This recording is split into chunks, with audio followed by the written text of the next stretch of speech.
Hey guys, Sarah from Aaron's Outdoor, and in today's video I'm going to be doing a walkthrough of my new kayak. Every time I buy a new kayak or my little Pelican Bass Rider, I typically like to just do a little walk through the boat, show you the boat, some of the features, and why I decided to purchase the boat. And then usually I'll do a review of the boat like a year or two later after I've gotten a lot of use out of it. So typically I do this video before I even use the boat, but this kayak I have actually used one time. If you saw my last video, you probably saw that I did a river float with it in Tennessee. Caught a good bit of spotted bass out of it and got to use it for the first time and actually caught a fish standing up out of the kayak, which was pretty cool. So anyway, let me pick up the camera and do a little walkthrough of this boat.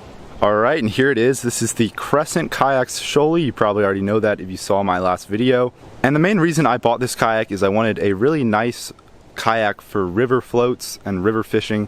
A lot of the kayak floats I do are faster moving water where you don't really need a pedal drive. There's a decent bit of rapids in a lot of these rivers. So even though I would like to have a pedal drive kayak at some point in the future, I wanted to go ahead and get a really nice river kayak and then maybe eventually buy a really nice pedal drive kayak instead of kind of settling for a cheaper pedal drive that could also be good in rivers. So that's why I went ahead and bought this Crescent Kayaks Shoalie. It's got a lot of good features. I guess I'll start up here in the front. Up here in the front there's a little handle right here that you can adjust to kind of like stretch out, which I don't really know if I would use it that much. For the most part I'm probably just going to keep it how it is. And it also has a little gear track under here. I guess you can take that off if you would like to put some mounts on there or anything. Next we have this little part right here. It has got this little Velcro strap where you can lay your rods and kind of cinch them down tight with this.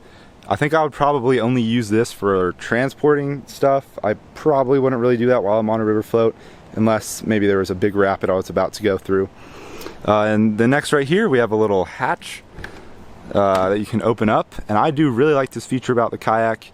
This is a lot bigger than a lot of the hatches that come on kayaks, and one cool feature about it is there's a place to put two rods right here. However, I have come to find out that you cannot put a spinning rod in there because these holes are pretty small, so the guides on a spinning rod are pretty big, so you can't really fit a spinning rod in here, which kind of stinks. This was one of my favorite features of the kayak, and now the only thing I can do is put a bait caster in here. I have put like one 7-foot medium heavy bait caster in here and it fit, so I would assume that most bait casters will fit. I don't really expect my big swim bait rods to fit through these holes. But yeah, so you have that. You can either use that as a rod holder or you can just put some stuff in there. On my first river float, I think I just had some tackle in here, and it's pretty cool. It's got like a little upper part and a little lower part. And also, I guess I'll move straight to the back, but it does have this little circle right here, which is kind of like a typical hatch for a kayak. And this just opens up to the inside of the kayak, and I did get a little bag off of Crescent's website that you can put right here, so you can just put a few little things in there. That'll be coming in soon. And also I feel like you might be able to fit a rod in here, but it would have to bend a lot. So I don't know, I haven't tried that yet, but maybe in the updated review I'll let y'all know if that works.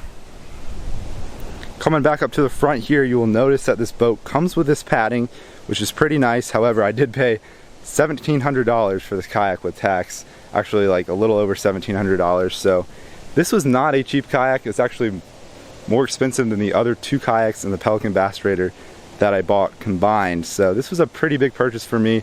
I've been working a lot this summer to save up for this kayak, but nonetheless came with that padding. It's got some adjustable foot holders right here, which is pretty cool. And I should also mention that this kayak does come with 3 scupper plugs, which are for the 3 scupper holes on this kayak, which is kind of cool. But I did pay a lot for this kayak, so that's not like a crazy huge feature. And it does also come with these 2 little paddle grips right here.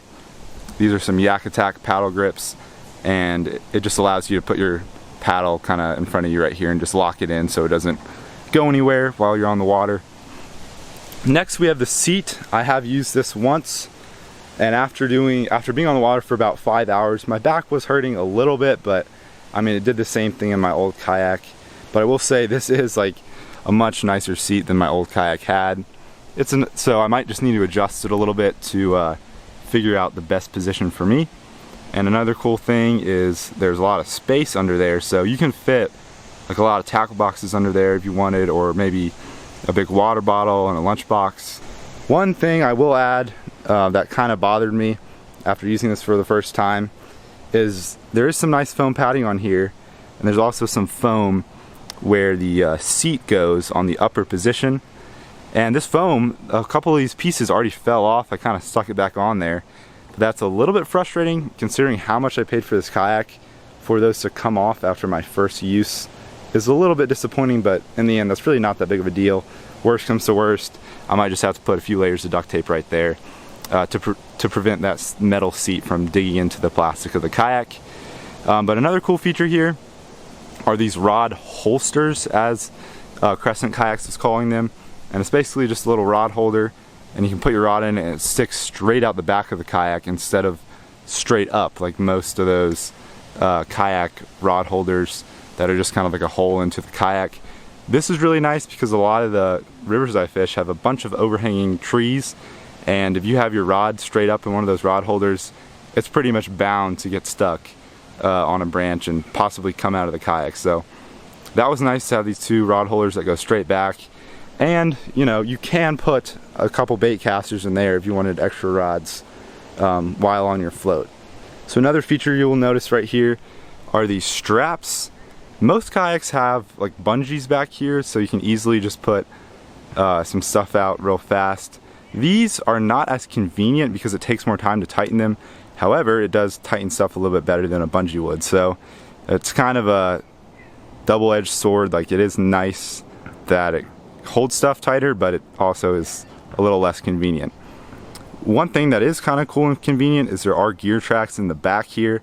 The past two kayaks I had just had them in the front. So this is nice. I mean, I make YouTube videos. I can get a little mount right here to just put in a camera rod holder. So that's pretty cool. I just ordered one of those from Amazon for that. And even though this kayak does have a bunch of space in the front, I will say the back is a little bit smaller. Like, this little back space here is a lot smaller than the old kayak I had. However, it's still big enough to fit a little kayak crate. I've actually never owned a kayak crate. I've never even put one in there because typically I don't carry that much tackle when I'm kayak fishing on these rivers, because I pretty much know at least a few lures that are going to work and stick to those lures. But if I want to get a kayak crate eventually, and if I end up lake fishing with this thing at all, I can fit one back there. I also forgot to mention this, but this strap right here is for the seat. You can put it through a couple of the bars of that seat and then tighten it right here, so your seat is nice and, you know, tightened when you're going down the river. So that's a pretty cool little feature there. And then, as you probably noticed, it does have a couple cup holders, which this is actually really nice. I typically have like a water bottle and a few Gatorades with me, or Powerades, when I'm doing a river float, so I could have like a water bottle and a Powerade, and that's just kind of handy. Helps keep myself hydrated. And one other little feature here that I didn't mention is the drain plug. I don't think I've gotten any water in this boat on the first float I did, so I haven't actually really used this. But I do like it because it's got a little rope, so it's kind of stuck in there. It's not gonna like come out. You wouldn't lose it if you untighten it, but I guess most kayaks do that. But nonetheless, it seems like high quality and is a good little drain plug there. I also forgot to mention this very obvious feature right here, but it comes with a little spot to put a catch measuring board right there, which is really handy if you're like a tournament fisherman, if you do any kayak tournaments. I've actually never done a kayak tournament, but I would like to try a few in the future, so that's pretty handy to have that right there. I also did order a Crescent Kayaks catch board off their website when I ordered that little bag that's going to go back there. So that'll be a cool feature to have, and it'll fit right there. It's a 26-inch board, so that's a nice little feature. It has a perfect spot to fit it. And then right here it actually has a phone holder. I never used this, but they did show this in the video. You know, if you wanted to take a picture of you holding a fish and you put your phone right here, it would be a pretty handy little spot to just hold it tight and get a little picture. Okay, I keep almost ending the video and then I forget another feature this kayak has. But this kayak does come with a few of these little mounts right here to run a line through for an anchor system, and then it has this area right here where you could put an anchor on the back of the boat. That's kind of cool to me. I've never ever used an anchor out of a kayak, but when doing these river floats, it would be pretty nice to just put an anchor down and anchor at certain spots. So I may have to set that up eventually, but for now I probably just won't use an anchor. Alright, well I think I went through most of the features this kayak has. There are some other videos out there on YouTube if you really want to know more about this kayak, but I will say, you know, I've done one trip in this kayak. I do really like it after the first trip. It is more of a V-hull than my other kayak, and I think it's more meant for river fishing and rapids, which is another main reason that I bought this kayak and decided to stop using my old one, because that was a lot more of a U-hull, and it was kind of meant to be more stable in like a river, or in like a lake, but it really didn't track that well. And this thing will probably be a lot better when going through rapids and just, you know, anywhere tracking in general. And another cool thing is I caught a fish standing up out of this kayak on my first river float. It is pretty stable, but because it's kind of more of a V-hull, it's like there is a little wobble when you stand up, but it doesn't really feel like you're about to flip over, and it is, you know, pretty stable for me at least. So anyway, I hope you all enjoyed this video. I will say another reason that I bought this kayak is these kayaks are totally American made, and they're made here in the state of Georgia. And the name of the kayak is the Shoalie, and I love to catch shoal bass. It's probably my favorite species of fish to catch. You know, the factory is also like an hour from where I grew up. So it's just a local company.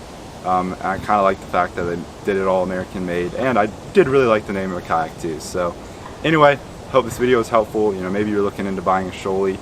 If you want to see it in action some more, definitely consider subscribing to my YouTube channel. I think I'll have a lot of videos out of this kayak in the future. I don't really plan on buying another kayak soon. I mean, I have bought, this is my 4th summer in a row buying a kayak or like my Pelican Bass Raider. So hopefully I'll break that trend next summer, because I really don't need another boat. But anyway, nonetheless, hope this video was helpful. And if you enjoyed it, make sure to hit that like button down below and subscribe to my YouTube channel if you haven't already. But I'll catch y'all on the next video. Thanks for watching.